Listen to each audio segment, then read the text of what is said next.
Hello again, and welcome back to The Director's Cut, brought to you by the Directors Guild of America. You can subscribe to our podcast on iTunes or our SoundCloud page at soundcloud.com/thedirectorscut. This episode features director Adam McKay discussing his new comedy drama, The Big Short. Based on the 2010 book by Michael Lewis, the film tells the story of how a group of Wall Street outsiders correctly predicted the financial crisis of 2008. Mr. McKay has an extensive background as both a comedy director and writer. His work includes feature films Anchorman, The Legend of Ron Burgundy, Talladega Nights, The Ballad of Ricky Bobby, and Step Brothers. He is known for his frequent collaborations with actor Will Ferrell, with whom he co-founded the comedy website Funny or Die in 2007. Moderating the discussion is director and screenwriter Paul Thomas Anderson, who was nominated for a 2008 DGA Award for Outstanding Directorial Achievement in Motion Pictures for his film There Will Be Blood. Mr. Anderson's other feature film credits include Inherent Vice, Boogie Nights, Magnolia, and Punch Drunk Love. We invite you to listen in on highlights from their conversation, recorded in November at the DGA Theater in Los Angeles, as Mr. McKay discusses the challenge of making the world of credit default swaps and derivatives accessible and entertaining to audiences. Enjoy. Thank you very much. Thanks for joining us. I want him to announce me everywhere, every time. Okay. That was an old school announcement. Now Thank that you, sir.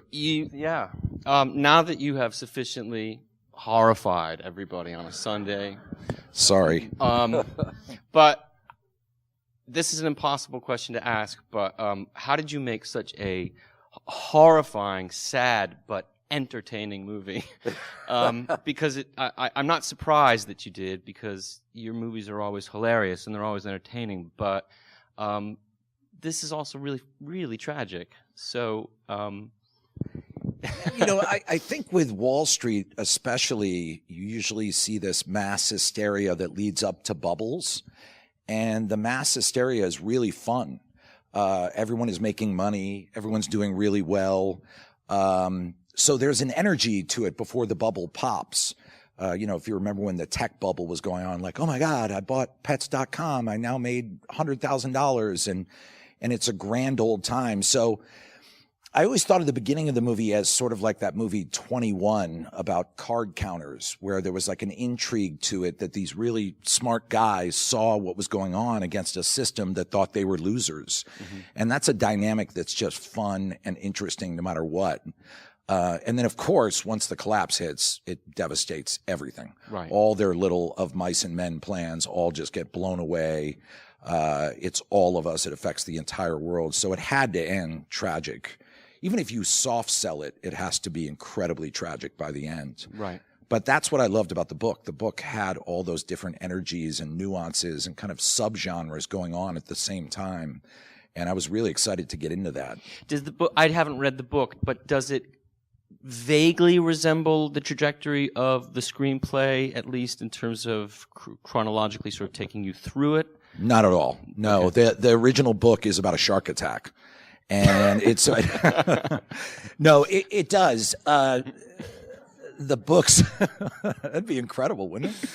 The book is structured a lot like what we have. I mean, it does sort of follow, like, obviously Christian Bale's character Michael Burry is the guy who saw it before anyone. Right. We always referred to him as the Oracle. Mm-hmm. He was like alone in that office the whole time, and then it sort of sprouted out from there. And you saw Carell's character, who's kind of like almost like Jason and the Argonauts, him and his team. Mm-hmm. They were the ones who were going out and actually doing it. And then you have the young guys, kind of the, Rosencrantz and Guildenstern kind of guys. Mm-hmm. So yeah, that's a lot how Lewis structured it. He obviously went deeper into the financial world. He talked about the presidents of a lot of the banks. Right. There were little sub stories, but I think the basic spine of it is very similar. The part, obviously you've done an amazing job of actually making it followable, or at least halfway followable. And even if all the details and some of these words and some of this stuff goes over your head, the compassion and the sort of emotions of the character help tell you where you're at, So, but the moment besides, is it Jingo? Yeah. Jenga. Jenga. This is the second time you've had Jenga in a movie. I'd love that you noticed that. Absolutely. You're the only person on planet Earth that noticed that. Well, you have recurring themes of Jenga, drum sets. Sweet Animals. Child of Mine is another recurring song. That Only comes back PTA would notice those things. That's amazing. I told someone the other day, I go, I wonder if anyone will notice that we had Jenga in Talladega Nights, and you're the first person to say it. Yeah. It was very helpful as a device, but when I really was able to connect to what the fuck everybody was talking about was when they go to that housing development down in Florida. Yeah. And it kind of becomes flesh and blood and very real. Just talk about that sequence. Talk about, I mean, did you set dress that? Or that looked like you just walked into something that I've driven by and seen before? Like, you see them everywhere. If you go down to Florida or even out here in California. It was outside New Orleans, which is still the Gulf Coast. So you had the palm trees. And it was exactly what you think. It was a giant housing development that they had built because everyone was going to want them. And then it collapsed and there was no one there. So we went around these neighborhoods and there were like 3 people out of 15 that were in houses. And we did set deck the one where the TV was taken. Sure. We had the bills and stuff. We went in there, but it was really close to what we had. I mean, one of my favorite little just background moments is those bags blowing against the fence in the backyard. And they're like, it's like Chernobyl. It was haunting to be there, just to feel these hopes and dreams. And they all had names like, Heavenly Glade and, and just nothing, just silence. And then the odd thing was, like, at the end of one street, there was this giant mansion. And it was like a former player from like the New Orleans basketball team was there, and he was just there and he was having a grand old time. And then the rest of the place was just abandoned. I'm having a hard time wondering if the alligator in the pool is fact or fiction. I don't want to know. Don't tell me. I really can't tell you? Yes, tell me. All right. No, that's actually, here's the craziest thing. When that collapse happened, the CDC saw an uptick in West Nile virus, a massive uptick. And they couldn't figure out what it was. They were like, what's going on? And it turned out it was from all the thousands and thousands and millions of abandoned pools. Mosquitoes were nesting, and there was this huge outbreak of West Nile. So it's true that people had gators going into their pools. There's stories of bobcats moving into abandoned houses in Nevada. Like, it's very true. I mean, not that exact incident, but it's a common story you hear. That's makes perfect sense. It makes perfect sense somehow. Even the mosquitoes are affected. I mean, anyway. Isn't that amazing? Yes. Yeah, the CDC noticed it. Yeah. People that have worked with you say that you are, and you've worked with some amazing improvisers, but they say that you're the best improviser, that at 8:30 in the morning when everybody is still tired and not awake yet, you got 10 jokes in your pocket, each one better than the next. And you've worked with some great ones. So in a film like this, when you have more script per square inch to deal with that can't be improvised, all this kind of technical information, how are you able to factor in the way you've previously worked of feeding improvisational lines? Were you able to do that as much between the cracks, or how does that work for you, and how does that transition go? Does that make sense what I'm asking? It totally makes sense. I think with comedy, you're on this, vigilant hunt for the laugh. And all day long on the set of a comedy, your mind is like a machine gun. It's always just processing everything. And you're trying to get story alts as well. But in the case of this movie, it was more of a case by case. So there'd be a scene that wasn't quite working. And what was great was I could say, let's mess with it. And it wasn't intimidating. I would just say, there's something wrong here that, I wrote it. I think it's a little bit clunky what I wrote. Let's mess with it a little bit. And then whenever it was a group scene, also I encouraged them to overtalk, to throw stuff in. There's one scene you see in the movie where Rafe Spall talks about his swollen epididymis. And then Steve walks in, and that came out of like a series of 7 takes where I said, you guys are going to talk for a minute before Steve walks in. And I just let them improvise. Right. And Rafe Spall improvised swollen epididymis and ended up in the movie. Because those real guys, when you meet them, they're always busting each other's balls. There's like a funny, fun environment they have, and I wanted to get that in there. So it becomes more of a flavor and sometimes a curative when a scene is a little bit broken. Whereas with comedy, it's constant. You were actually mentioning the 8:30 in the morning when no one wants to improvise. One of the funniest things on Step Brothers was one day at 8:30 in the morning, John C. Reilly and Farrell came up to me and just said, "We're tired." And I was like, "Okay." And they're like, "Can we not improvise today? Can we just do the as written?" I was like, "Guys, don't worry about it. Like, I'll throw you the lines. You don't have to do anything." And Riley just looked at Farrell. He's like, "He's going to make us improvise." That's who I heard it from, John Riley. Yeah.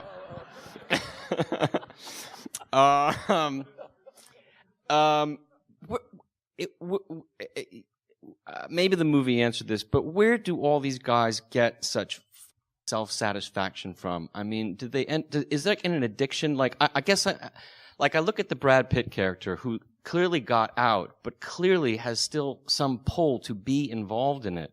He's such a mysterious character. It's like it's an addiction for these guys, isn't it? I mean, they all seem to sort of be operating at this intense level after what exactly? Just the thrill of it, or is it really the dough? Or I think it's different for each guy. The case of Mark Baum, who's Steve Carell's character, the real guy is a comic book nerd, and he reads Spider-Man all the time. And I actually thought that was so cartoonish, I didn't put it in the movie. I was like, that just seems like bad writing. And he really kind of views himself as a crusader. And his whole thing was that he would find both companies that were committing fraud, and he would short them, and he would go after them. And he really did view himself as like a superhero of the Wall Street world. Right. In the case of Michael Burry, he had a different relationship with it. He loved the certainty of math. He loved discovering reality, the comforting, all-powerful reality that we all delude ourselves from. Right. So he had this obsessive ability to just read, and he would read obscure documents and numbers, and he was always looking for the thing that everyone else was missing that told the real story. Mm-hmm. So for him, it's very strange, but the two ways he would relax is he would like read these crazy bond prospectuses, and he would listen to thrash metal. And that's how he relaxed. And I think he needed that comfort in numbers and math and certainty. In the case of the young guys, I think they're, Jamie and Charlie, they're a little bit more like us. I think they're guys who had this great idea that everyone undervalues bad things happening, which is a very smart take on things. Yeah. And it was working, and then they wanted to just keep going and see how far they could go. So they were a little bit more like your average person. Like, right, we're going to get rich. We're going to do this. And when you see them to this day, when you meet the real guys, they have like 1,000-yard stare. I mean, they definitely discovered there's no Santa Claus. Wow. When they found out the market was completely rigged, it shattered them. I mean, they were angry and hurt. So each guy kind of had his own drive, but I think overall they all believed in the market. They all believe that the market corrects. Well, there's that great moment when he says, you guys, you act like you're, I can't remember the line, You act like you're cynical guys. But you all still have a little bit of faith. Yeah. I mean, I think when I say the self-satisfaction refers to those guys who, when they say they're not hanging themselves, they're bragging. Those two fellas in the bar. Well, they were just clueless. I mean, they were utterly clueless. Yeah. Those are the guys that get rich and don't know why they got rich, yet go around acting like, of course I'm rich. But talk about the Brad Pitt character a little bit, the mystery behind him. I mean, it's a great performance by Brad too. He really just seems to fit right in. He's amazing. Did you talk about him? No, you didn't. Tell me a little bit more about him. So Brad's character is a real guy. We changed his last name, but Ben Rickert, and he really is a guy. I had an hour conversation with him that scared the crap out of me. For an hour, and he doesn't yell, he doesn't rant.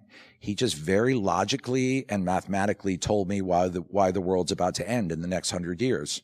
And he was citing temperature studies. He was citing like acidity levels in the ocean. He was citing like CO2 emissions, and he just broke it down. And then he studies rates of change too. And he was telling me how the models that we're using on rates of change for this impending environmental disaster are completely wrong. And I was like, man, I gotta stop having this conversation with you. This is, so the real guy's very different than Brad. He's a little younger. Mm-hmm. He's got tattoos, yet his face looks very kind of bureaucratic and bland. But he's absolutely brilliant. Him and Burry are the two smartest guys in this story. So I decided with Brad that he wasn't really a match for the real guy, and I kind of liked the structure of the old gunfighter picking up his guns to come back into the mix. Yeah. And when is that ever not cool, right? Yeah. Even if you see like a fry cook go, you know what? I'm going to flip one more burger. You're like, that's awesome. So we sort of put him in that construct, and then Brad came up with a lot of details about his characters, somewhat based on the real guy, and then ideas that he came up with. He did the greatest thing, which is he told wardrobe, he said, every tie you give me a tag on it. Mm-hmm. And then you see that one little moment where he plucks his tag off, and I was like, oh, that's so smart. It was so cool. So he kind of created his character a little more out of whole cloth, and so did Ryan as well. Ryan was like inspired by the real guy, but because Ryan had to be the narrator and a character, we decided he shouldn't do the real guy. He should just follow his timeline. It's a terrific performance by him, and it really helps pull you through the movie. Well, they all do. They all do in their separate ways. This must have been a really hard thing to read, or at least the script. I could imagine it just looking like a mound of words and confusing stuff. Was it hard to sort of convince somebody to make this movie? I'm only wondering, was it as hard as the original draft of Anchorman that Will and I gave you? True story, by the way. PTA was the original producer on the first Anchorman. And Will and I wrote the craziest frickin' script. It had like a musical number with sharks. It was just unhinged. And poor Paul was just like so supportive and such an artist. And he just read it and he's like, I don't know what this is. So Will and I always brag that we single-handedly destroyed PTA's producing career.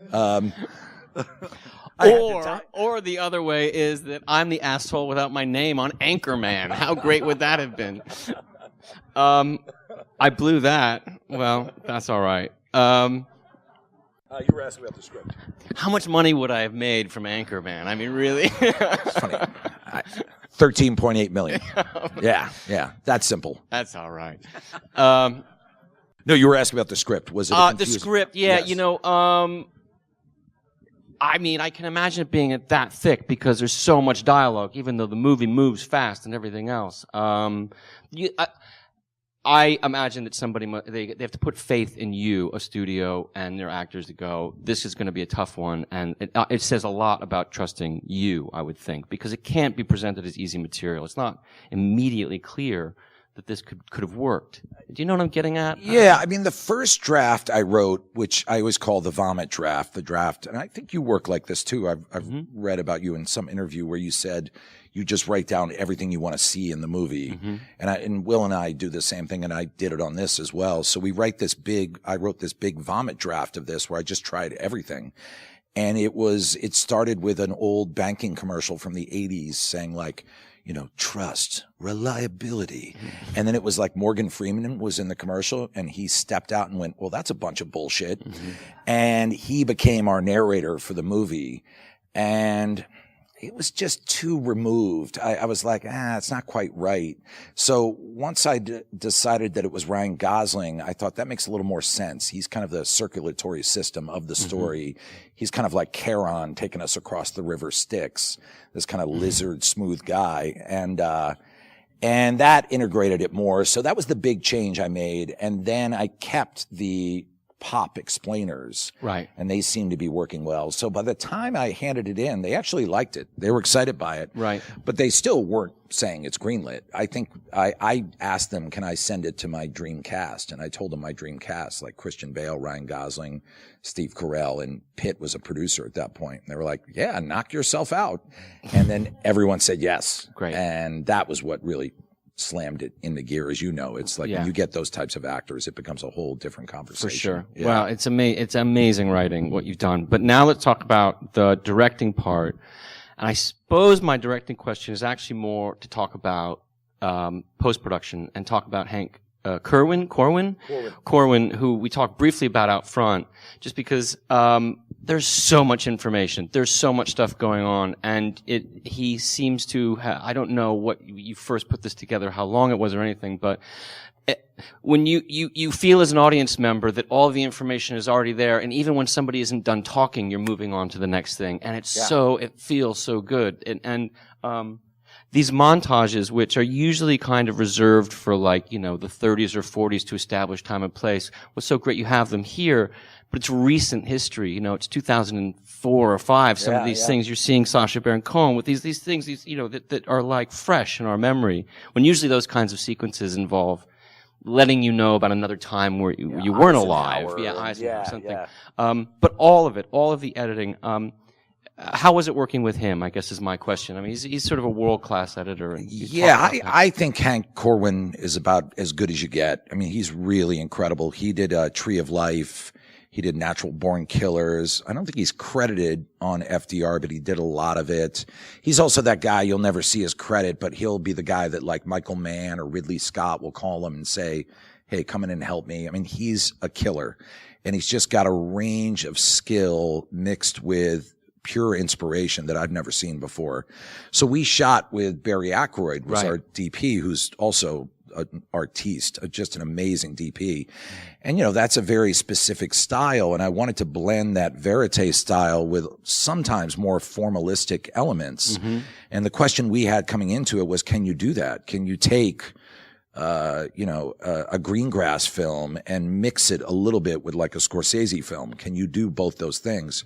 The movies we looked at that seemed to do it were 24-Hour Party People, which I love. Yeah, and Children of Men does it too, where you see handheldy and then more formalistic shot framing. So I brought Hank in and I said, just watch All the President's Men and watch 24-Hour Party People and let's go.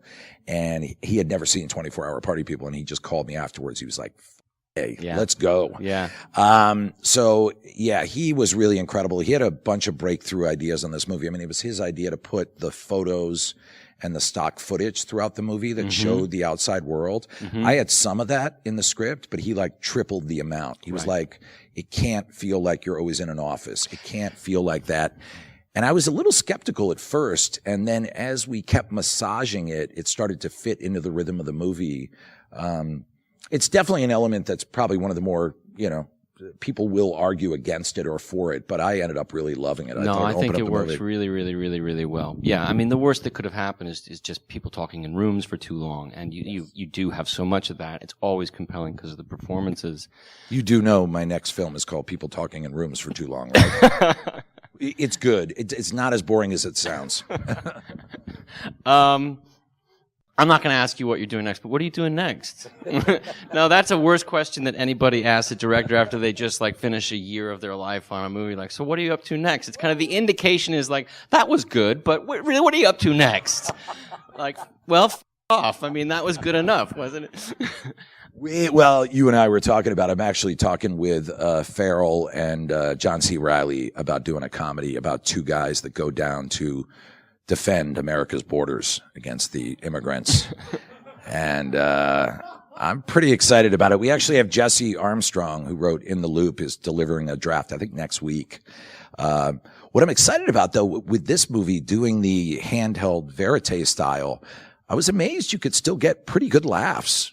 The theory in comedy is always that you have to frame very traditionally, so the performance or the logic is what gets the laugh. But I don't know. I'm actually thinking about with this next movie going more handheld than I've ever gone. But where do you think that idea comes from? Is that just something that's more laid bare? Is that comedies traditionally have from the 30s? This is the shot, straightforward, and that's just sort of stuck. I mean, I think so. I think people are scared to have the visual style be too much front and center, including myself to some degree. I mean, we did Step Brothers handheld. And there's some nice handheld work in there. And certainly with the race sequences in Talladega Nights, we cut loose and did them stylized. But yeah, I think there's always this belief that you need traditional framing. The logic has to be very familiar so that the comedy can break that routine. But I was surprised with this movie. There were things that we weren't even really going for laughs on that were getting big laughs. So I don't know, maybe I won't go as far as kind of total Ackroyd, Captain Phillips, but the idea of going a little more handheld is kind of exciting to me. But how did you work on finishing this movie? Did you show it to friends and family? Did you test it traditional? Because I know when you like to test your films, did you do that the same amount on this film.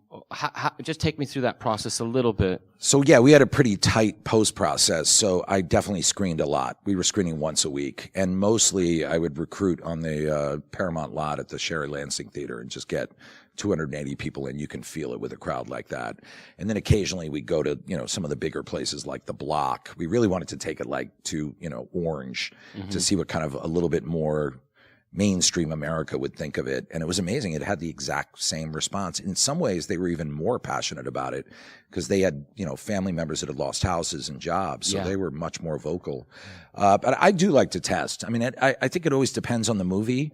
This movie is built to be a conversation with the audience. Yeah. So I need to see that conversation. If what were the strongest things that you learned within that, within your testing? Was there things that you hadn't seen that you did see, or was it just confirming things that you were feeling? That's a great question. I'm trying to remember exactly what we learned. I mean, a lot of it is timing and energy. I knew with the esoterica, the financial esoterica that we had to keep the energy rolling. So I would keep finding dead spots where there was no new information, there was no character reveal, there was nothing going on. Why do we have that there? That's a big one. And then just in the phrasing of the information, we kept messing with it. We wanted to make it clearer. We obviously had Gosling doing a voiceover, so I was able to tweak that a lot.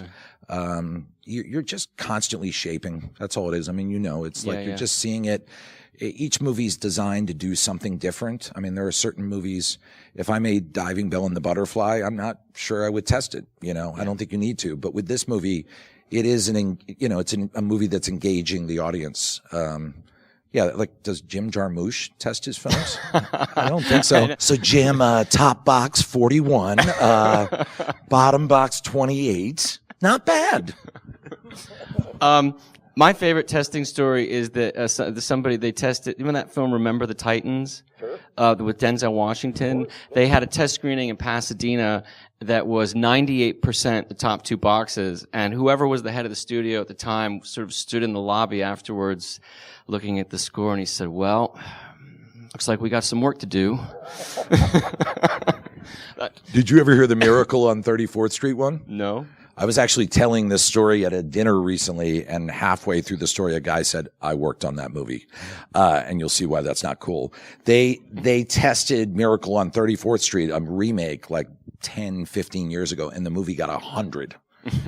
And the studio was like, holy crap. Like, we thought this was a small little 800 screen release. So they just went, that's it. We're all in. And like 4,000, 3,200 screens, triple the marketing budget.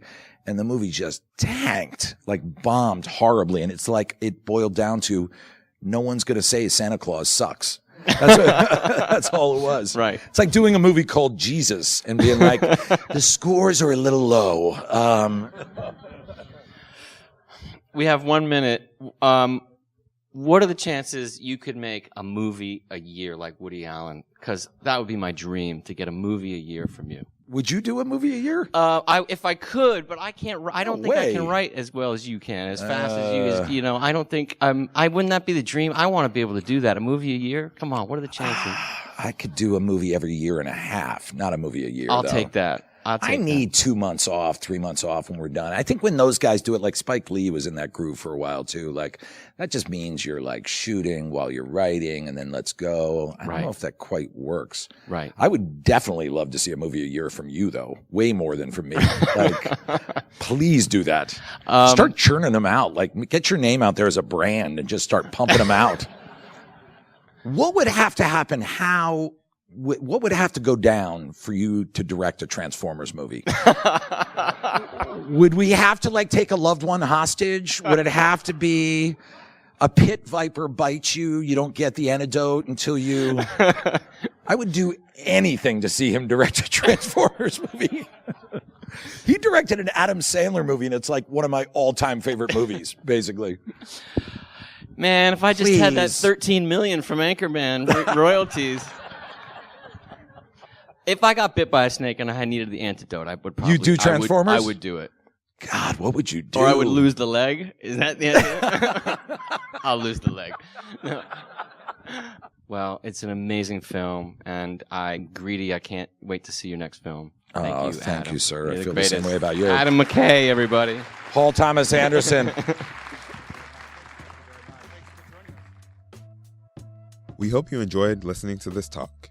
You can watch all of our recent filmmaker Q&As at dga.org/events, as well as highlights from Mr. McKay's conversation about The Big Short with moderator Bob Balaban following the New York screening of the film.